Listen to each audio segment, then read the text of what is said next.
ይሄ በስሜት መጋለብ የለብንም ቁጭ ብለን የሰው ልጆች ነን at the end of the day ትልቁ ነገር ከሌላው እንስሳ የሚለየን ማሰብ መቻላችን ነውና አንድ የታሪክ ምዕራፍ ተዘጋ ለግማሽ ክፍለ ዘመን በኢትዮጵያ ፖለቲካ ማዕበል ውስጥ የዋኙት በምርጫ 97 የአዲስ አበባ ልብ ያሸነፉትና ማስተር አርኪቴክት ተብለው የሚጠሩት ፕሮፌሰር ብርሃኑ ነጋ የፖለቲካ ጡረታ መውጣታቸውን በይፋ አስታውቀዋል ከባለሀብቱ ነጋ ቦንገር ቤት እስከ አሲምባ በረሃ ከቃሊቲ እስር ቤት እስከ ኤርትራ ምሽጎች ከበክኔል ዩኒቨርሲቲ እስከ ትምህርት ሚኒስቴር ኮሪደሮች የሰው ያላለፉበት የትግል ሜዳ ያልቀመሱት የመከራ ጽዋ የለም በሌሉበት የሞት ፍርድ ተፈርዶባቸው በበረሃ ተርበውና ተጠምተው አሁን ግን ስልጣንን በገዛ ፈቃዳቸው ለወጣቱ አስረክበው በክብር ተሸኝተዋል የዋርካው ፖለቲካዊ ስንብት ለኢትዮጵያ ምን ትርጉም አለው በትምህርት ሚኒስቴር የጀመሩት አብዮታዊ ለውጥስ ምን ይሆናል ዛሬ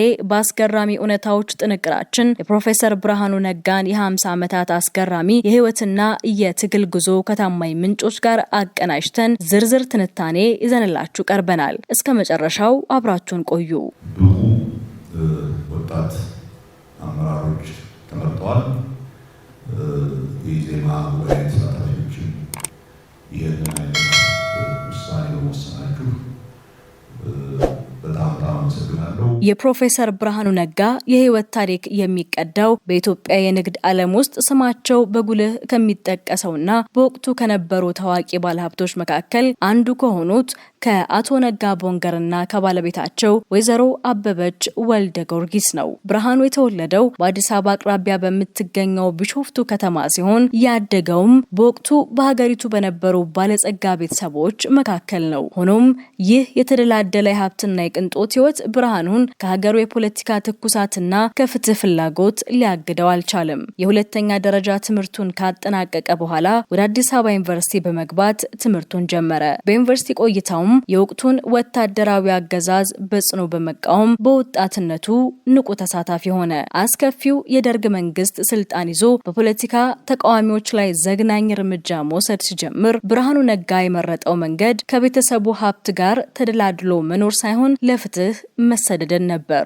በወቅቱ በነበረው የኢትዮጵያ ህዝባዊ አብዮታዊ ፓርቲ ውስጥ ተሳታፊ ቢሆንም በፓርቲው ውስጥ የነበረውን አሰራርና የሚፈጸመውን ግድያዎችን በግልጽ በመንቀፉ ለወራት ለእስር ተዳረገ ከስር ሲፈታም ህይወቱን ለማዳን ወደ ሰሜን ኢትዮጵያ አሲምባ በረሃ ተሰደደ በዚያም ቢሆን ግን በፓርቲው ውስጥ በነበረው መከፋፈልና በውስጥ አባላት ላይ በሚፈጸመው ግድያ ሳቢያ ሞት ተፈርዶበት ታሰረ በወቅቱ እድሜው ገና በአስራዎቹ ውስጥ መሆኑና ትምህርቱን ያልጨረሰ ወጣት መሆኑ በነፍሱ ላይ ተፈረደው የሞት ፍርድ ወደ ምህረት እንዲቀየር አደረገው ከዚህ አስፈሪ ታሪክ አጋጣሚ በኋላ ወደ ሱዳን የተሻገረው ብርሃኑ ለሁለት ዓመታት በስደት ከቆየ በኋላ በፖለቲካ ጥገኝነት ወደ አሜሪካ ቀና በአሜሪካ የነበረው ቆይታ ግን የታጋይነት መንፈሱን ወደ ዕውቀት አቅም የቀየረበት ወርቃማ ወቅት ነበር የመጀመሪያ ዲግሪውን ከስቴት ዩኒቨርሲቲ ኦፍ ኒውዮርክ በኢኮኖሚክስ ካጠናቀቀ በኋላ ፒኤችዲውን ደግሞ ከታዋቂው የኒውዮርክ ኒው ስኩል ኦፍ ሶሻል ሪሰርች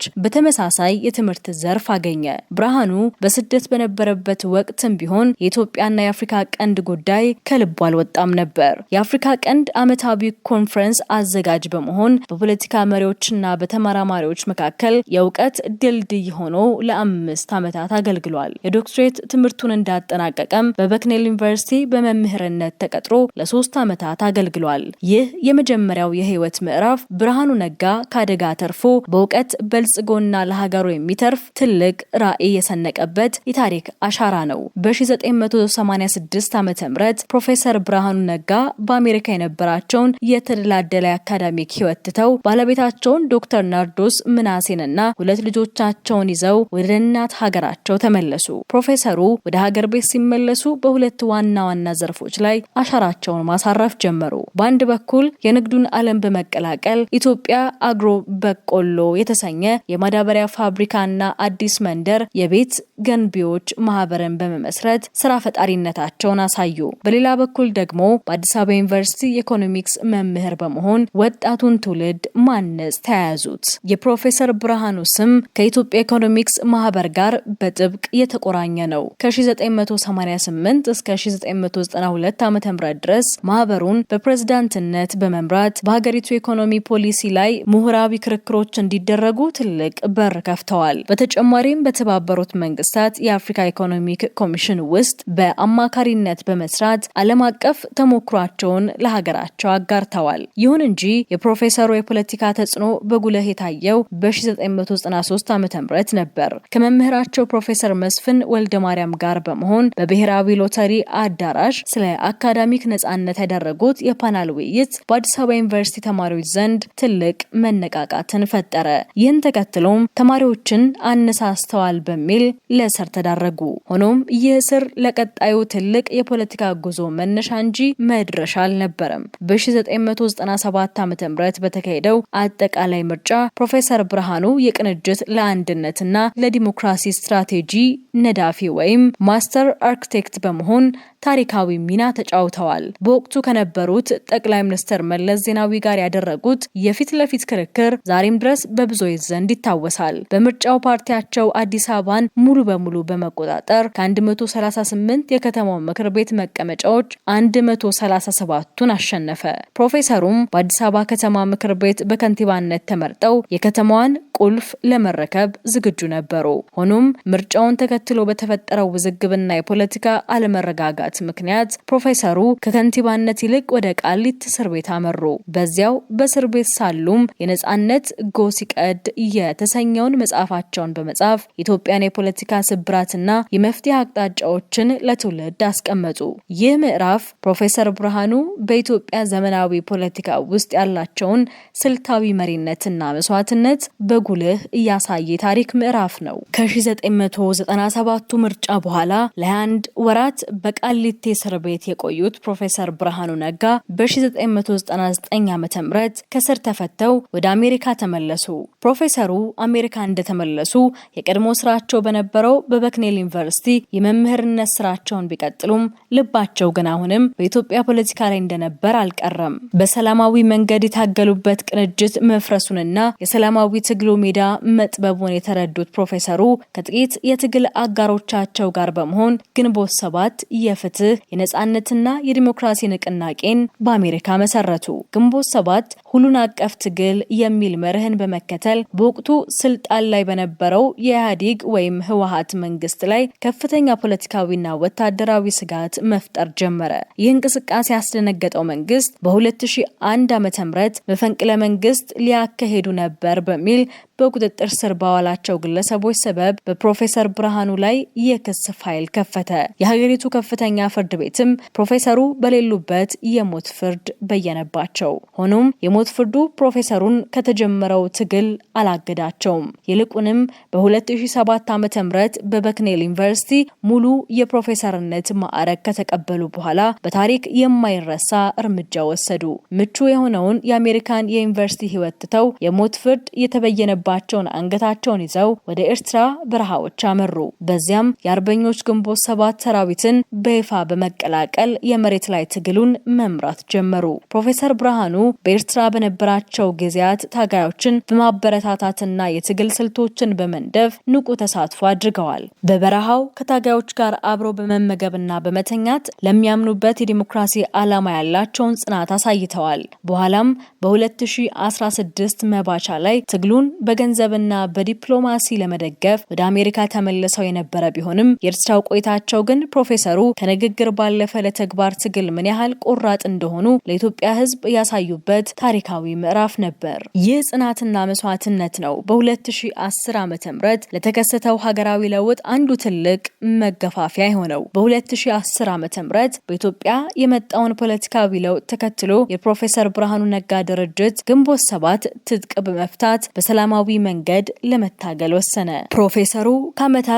የስደትና የበረሃ ቆይታ በኋላ ወደ ሀገር ቤት ሲመለሱ በአዲስ አበባ ስቴዲየም እጅግ ደማቅና ታሪካዊ አቀባበል ተደረገላቸው። ይህ አቀባበል ለግማሽ ክፍለ ዘመን ለታገሉለት ዓላማ የህዝብ እውቅና ያገኙበት አጋጣሚ ነበር። ወደ ሀገር ቤት ከገቡ ከ9 ወራት በኋላ ግንቦት 1 ቀን 2011 ዓ.ም ፕሮፌሰር ብርሃኑ ሌላ ትልቅ የታሪክ ምዕራፍ ከፈቱ። በኢትዮጵያ ፖለቲካ ታሪክ አዲስ የሆነውንና በብሔር ሳይሆን በዜግነት ፖለቲካ ላይ የተመሰረተውን ኢትዮጵያ ዜጎች ለማህበራዊ ፍትህ ወይም ኢዜማ የተባለ ፓርቲ ከመሰረቱትና በመሪነት ከተመረጡት መካከል ግንባር ቀደም ሆኑ። በፓርቲው ውስጥ በነበራቸው የ7 ዓመታት ቆይታ የሐሳብ ፖለቲካ እንዲያብብና ልዩነቶች በውይይት እንዲፈቱ ከፍተኛ ጥረት አድርገዋል። ፕሮፌሰር ብርሃኑ በትምህርት ሚኒስቴርነት ሲሾሙ ግን ሌላ ያልተጠበቀ ድንቅ ስራን ሰሩ።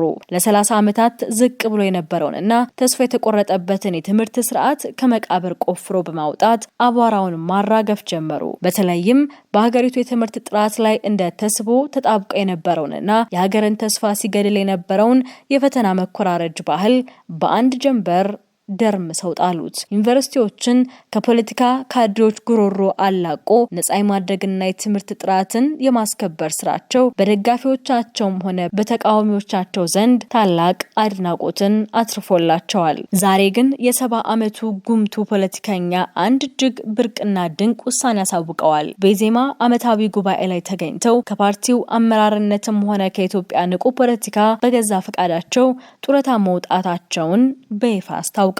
በምትካቸውም ወጣቱ አቶ ኢዮብ መሳፍንት የኢዜማ መሪ ሆኖ ተመርጧል። ይህ ውሳኔ ስልጣን በገዛ ፈቃድ መልቀቅ በማይታወቅባት ኢትዮጵያ ውስጥ ለወጣቱ ትውልድ ትልቅ የፖለቲካ ስንቅና ትምህርት ነው። ከአሲምባ በረሃ እስከ አሜሪካ የአካዳሚክ ማማ፣ ከቃሊቲ እስር ቤት እስከ ኤርትራ ምሽጎች፣ ከምርጫ 97 ማስተር አርክቴክትነት እስከ ትምህርት ሚኒስቴርነት የዘለቀው የግማሽ ክፍለ ዘመን ጉዞ በክብር ተቋጭቷል። ፕሮፌሰር ብርሃኑ ነጋ ዛሬም ቢሆን በትምህርት ሚኒስቴርነት ሀገራቸውን እያገለገሉ ቢሆንም የፓርቲ ፖለቲካውን ግን በቃኝ ብለዋል። ኢትዮጵያ በሐሳብ ፖለቲካ እንድታምን የፖለቲካ ልዩነት በጋራ ሀገርን ለማገልገል እንቅፋት እንዳይሆን በተግባር ያስመሰከሩት ዋርካው ፕሮፌሰር በታሪክ መዝገብ ላይ የማይጠፋ አሻራቸውን አሳርፈው አልፈዋል። ውድ የቻናላችን ቤተሰቦች የፕሮፌሰር ብርሃኑ ነጋ የፖለቲካ ጉዞ ለብዙዎች የጽናት ለሌሎች ደግሞ የክርክር ምንጭ ሊሆን ይችላል። ነገር ግን አንድ እውነት አለ።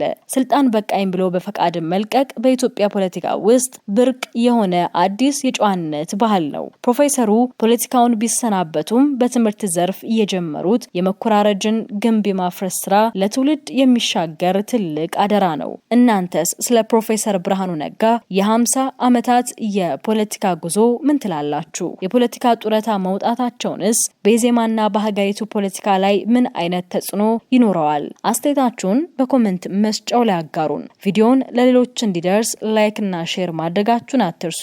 ቻናሉን ሰብስክራይብ በማድረግ ቤተሰብ ይሁኑን። የተረጋጋ ስርዓት ፈጥሮ ለመጪው ትውልድ ሳይፈራ ሳይሸማቀቅ በነጻነት የሚኖርበት ሀገር ማስረከብ ነው የአንድ ትውልድ ትልቅ ኃላፊነት።